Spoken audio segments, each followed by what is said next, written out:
For this video tutorial, this set of videos that I'm going to do, and if you've watched any of my other video tutorial series before, you know that what I like to do is I like to break up the videos into little short segments that you can consume that makes it easier on you.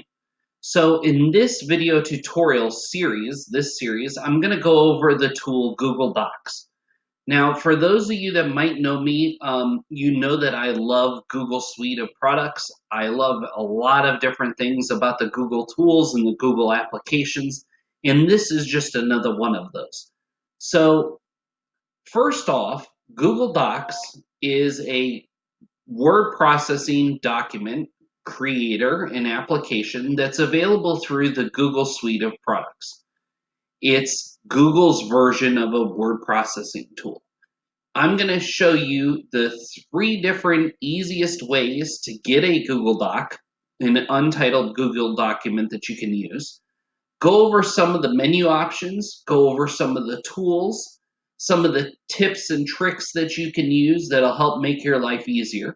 And then I'm going to show you some of the more powerful components of Google Docs to really get you using it and become a power user and utilize everything that it has to offer. So first off, what I want you to do is if you have a Google account, you're going to go into your Drive, which is your basic hard drive through Google, and you go to drive.google.com. It takes you to your Google Drive.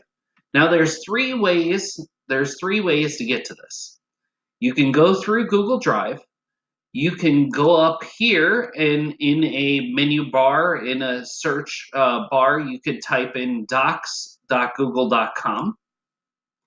Or if you're already signed into your Google account on the browser that you're using, you can literally type docs.new and it'll pull up instantaneously, or after a couple seconds, it'll pull up a new untitled Google document.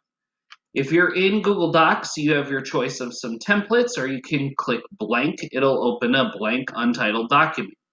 And if you're in Google Drive, you can go to the new button and then click on Google Docs. Now, if you click on this arrow, you'll see from a template or blank document. So those are the 3 ways that you can use to get a Google document. We're going to go into the next parts in just a minute.